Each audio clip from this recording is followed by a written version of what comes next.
wa ala alihi wa ashabihi wattabi'ina lahum bi ihsanin ila yaumiddin. Amma ba'du, al-ghail fi kitabihil aziz, ya ayyuhalladzina amanu istajibu lillahi walir rasul idza da'akum lima yuhyikum wa'lamu annallaha yahulu bainal mar'i wa qalbi wa annahu ilaihi tuhsyarun. Shadaqallahul aliyyul azim.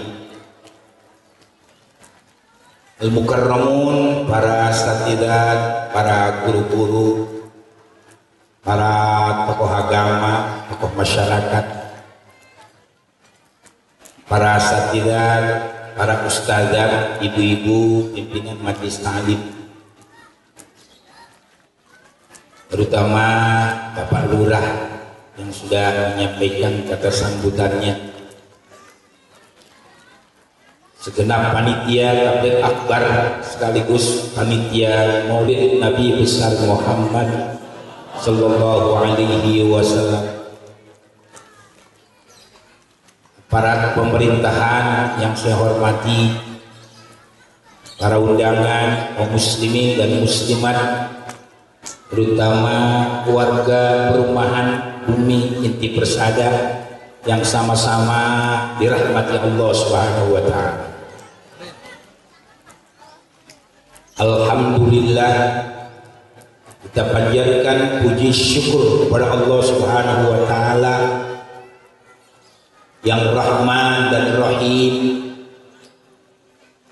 yang Maha Pengasih lagi Maha Penyayang, yang selalu mencurahkan rahmatnya kepada kita semua, sehingga pada hari ini kita dapat berkumpul di tempat yang mulia ini dalam rangka melaksanakan tabligh akbar sekaligus Maulid Rasul untuk meningkatkan kualitas iman takwa kita kepada Allah Subhanahu wa taala. Mudah-mudahan kita yang hadir semua pada saat ini selalu mendapat rahmat dan keberkahan dari Allah Subhanahu wa taala. Amin. Allahumma amin. Para jamaah sekalian, di luar dugaan dalam takdir ilahi, pada pagi hari ini mestinya yang mengisi ceramah anak saya, murid saya, Ustaz Haji Nur Fadilah, dengan poyokan Ustaz Tilek. Jadi dia berhalangan hadir, saya diminta. Kebetulan saya juga baru selesai operasi mata, masih dalam perawatan dokter, tapi karena dia memang mengakui kepada saya sebagai orang tua dan guru, dia banyak belajar kepada saya dan dia bisa menyampaikan tabligh akbar di mana-mana. Mudah-mudahan suatu saat beliau diundang bisa hadir di tempat ini, saudara sekalian. Kita doakan biar sehat walafiat dan para jamaah masih panjang waktu kita, perjalanan kita. Mudah-mudahan yang cinta kepada Allah, cinta kepada Rasul, cinta kepada tabligh akbar, apa yang kita korbankan diganti oleh Allah, dan sesudah ini kita dikasih kaya semuanya oleh Allah Subhanahu wa taala. Amin. Allahumma amin. Para jamaah sekalian, kalau kita bertanya kenapa Abu Hal al-Asyraf sebagai penguasa di negeri Yaman berusaha keras ingin menghancurkan Ka'bah, saya sering sampaikan ini karena masih banyak orang keliru di dalam memberikan ceramah ini. Ketika Ka'bah dipegang oleh orang yang bernama Ammar,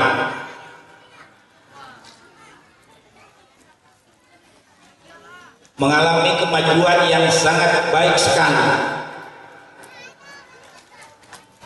sehingga ketika itu orang-orang yang berziarah ke Ka'bah dibagikannya roti-roti pertama kali, maka diberi gelar menjadi Hasyim. Jadi Hasyim itu artinya orang yang pertama kali memberikan roti kepada jamaah yang ziarah ke Ka'bah Baitullahil Haram.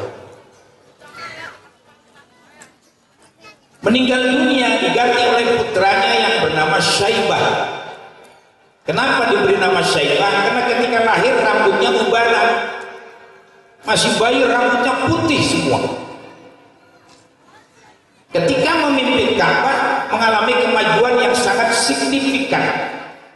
Akhirnya diberi gelar Abdul Muthalib, orang tua yang bijaksana.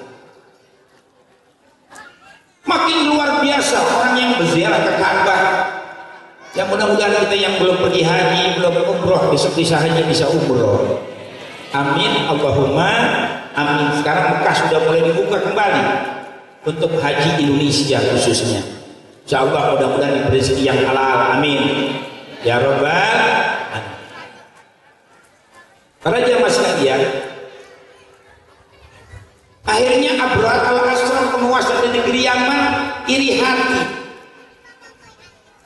jengkel. Bagaimana caranya supaya orang ziarahnya pindah ke negeri Yaman, jangan lagi ke Ka'bah. Maka dia berniat jahat untuk menghancurkan Ka'bah. Sebelumnya dia mengirim surat kepada Raja Negus di Habasha. Kalau dia memberitahu kalau dia ingin menghancurkan Ka'bah. Sebelumnya dia buat sebuah gereja yang besar, gereja yang bagus dan indah sebagai pengganti Ka'bah. Ya sekarang masih ada peninggalannya di negeri Yaman. Nanti Ka'bah dihancurkan, mereka ziarahnya ke Yaman dengan gereja yang baru. Orang Mekah mendengar berita ini jengkel, sakit hati, tidak suka.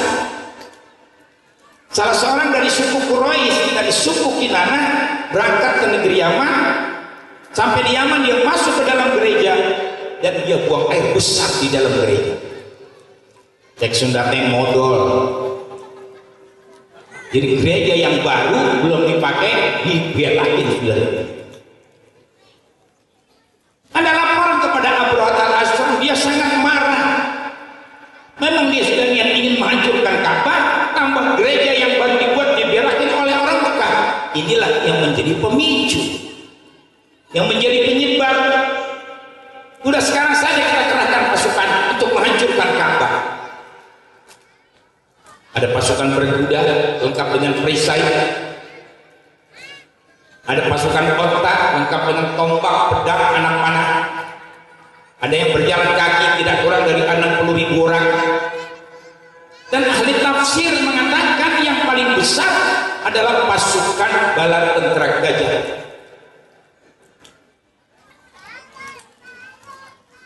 Begitu mendekati Ka'bah, kurang lebih 3-4 km mendekati Ka'bah, Ka'bah siap dihancurkan, datang azab Allah. Mereka diberikan penyakit cacar ganas oleh Allah, sehingga banyak di antara mereka yang kena penyakit cacar ganas, banyak yang mati, termasuk Abrahat al-Asram sebagai raja, sebagai penguasa, diberi penyakit cacar ganas. Kemudian dia tidak kuat, tidak sanggup, dia pulang ke negeri Yaman. Baru sampai di kota Sanca, dia mati karena cacar. Nah, dipikirkan raja kena cacar, air kumaha ansih. Raja kena cacar, mati. Gimana Sarpol?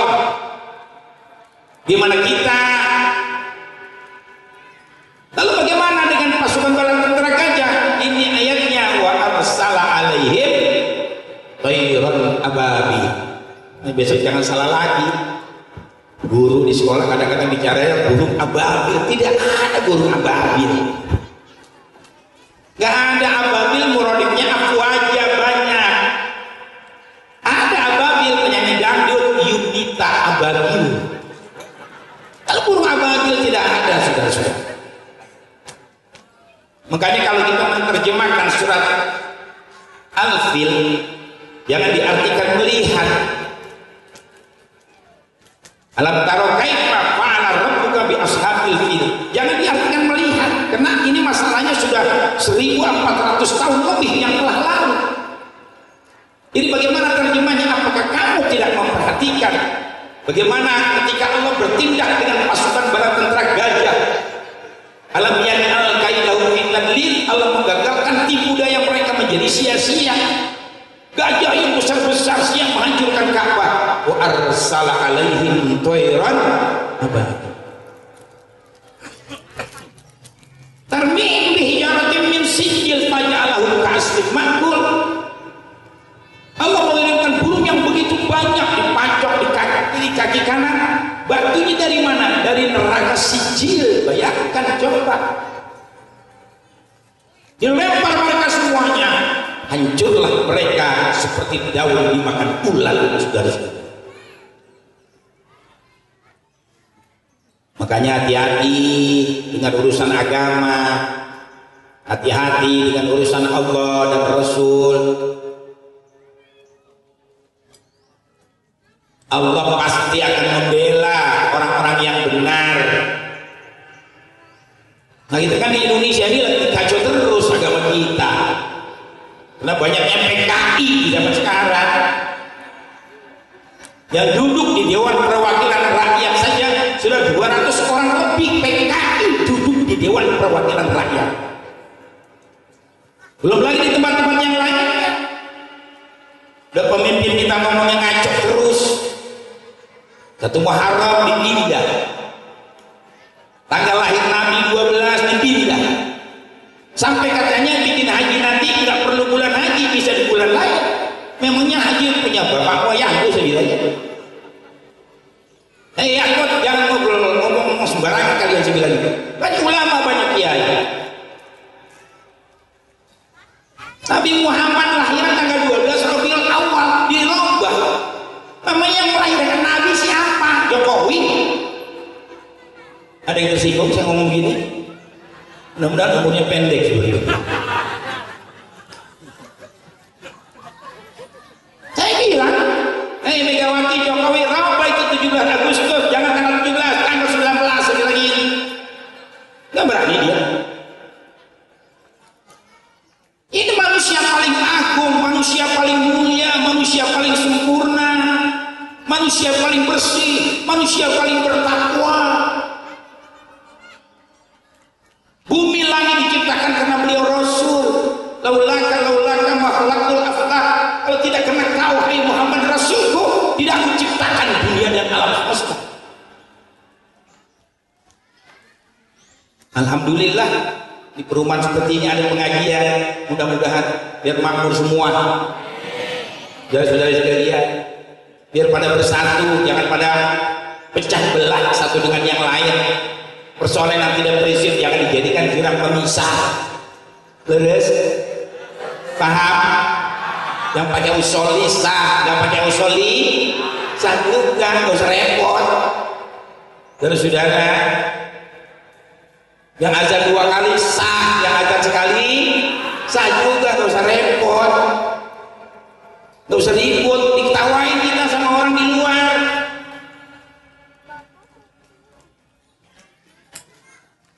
Kalau mau diterangkan ya jelaskan sama saya, contoh yang gampang saja, ya enggak?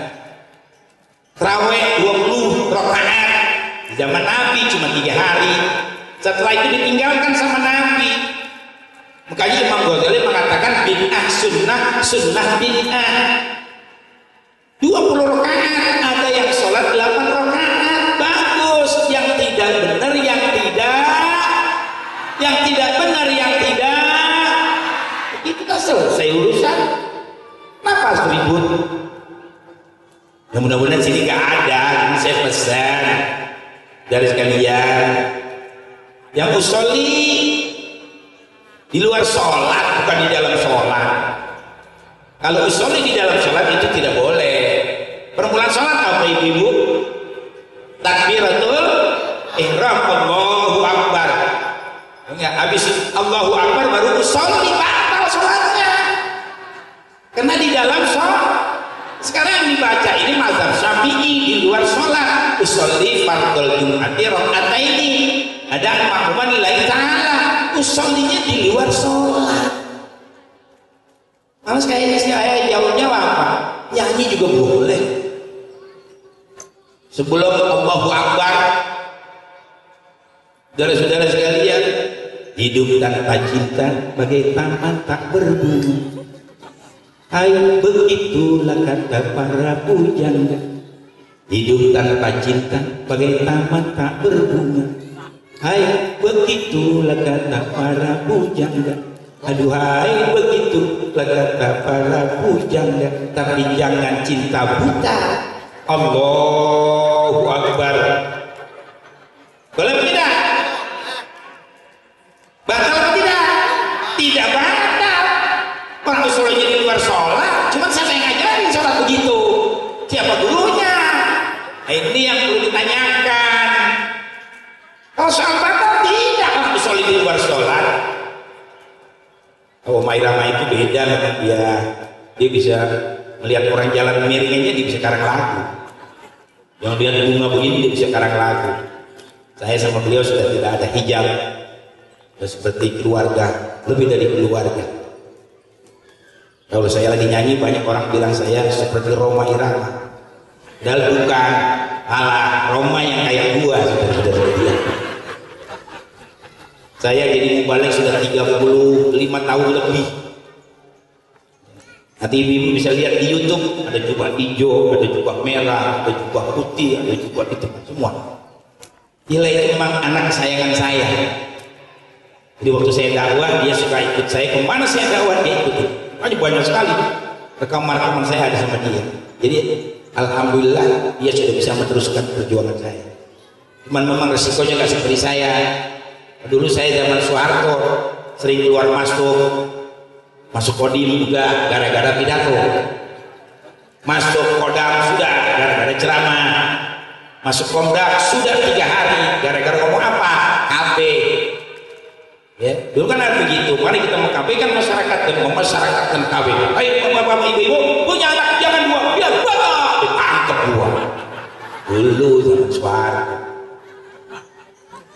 Ya sekarang terserah kepada bapak-bapak ibu-ibu disesuaikan. Karena makna KB itu bukan membatasi keturunan, hanya mengatur kelahiran. Biar yang tua sudah 5 tahun baru ada lagi. Ya, biar bisa sekolah, biar bisa berpakaian, biar bisa bersenang-senang. Insya Allah. Nah para jemaah sekalian, termasuk haji ini mau dirubah. Jadi nggak usah dilaksanakan pada bulan haji, namanya haji rukun Islam dulu yang bikin. Saya bilang, saya memang selalu seperti ini, mengkantor orang-orang yang menghajar Islam. Dari segala. Bahkan sekarang ada profesor doktor di Indramayu mengatakan Islam bukan satu-satunya agama yang benar, Islam bukan agama yang sempurna. Enak aja dia itu asal goblek. Sarjananya si SAG, sarjana asal goblek. Nggak boleh belajar dari universitas, nggak boleh belajar, boleh diuji. Enak aja dia berbicara, saudara-saudarinya. Jangan kita mengatakan semua agama benar, tidak boleh. Asal udah kena duit aja udah, kena jabatan udah. Tidak ada ke alam akhirat. Lihat duit 1 juta, 2 juta, 5 juta, 10 juta, jereng matanya. Nah ini yang terjadi. Ulama besar, wakil presiden, ya Allah, bekas majelis ulama. Saudara-saudara sekalian, biar saya jadi bagus, Jokowi didampingi sama dia, malah nggak ada kesempatan. Sekali yang ngomong bang Natal, ya Natal masih panggil gak ngerti, goblok saya gitu. Ngomongnya soal pesantren, anak pesantren nggak ada kerjaannya, mendingan disuruh pulang saja. Yang ketiga dia ngomong apa? Jangan bicara kafir, tidak boleh. Sekarang kalau kita bicara mestinya non Islam. Oh bener kita sudah itu. Di Quran kan semuanya kafir. Di Mekah orang kafir datang ingin toleransi umat beragama kepada Nabi. Sehari saya setahun 2 tahun dalam tafsir Khazin seperti itu. Turun ayat kuliah ayyuhal kafirun, bukan kuliah non muslim. Nur. Dan saya bicara di Jataken Tangerang, baik Pak Amin bicara ada sebelangin, anu sama rakyat, pula cicing baik sebelangin. Gue mau penyanyi tangkap seperti dia. Kan kalau ada nangkap saya nggak lama umurnya, 3 hari, minggu paling lama 40 hari. Nggak mati potong kopi saya. Santet dari rumah saudara-saudara. Beneran, nggak main-main. Saya pernah diusir dari Cirebon sama Camuk seminggu mati. Jawara pernah ancam saya, kalau gue nih ceramah keras, gebukin, habisin. Saya minta 14 hari ya, 10 hari mati. Ada yang mau coba? Silakan.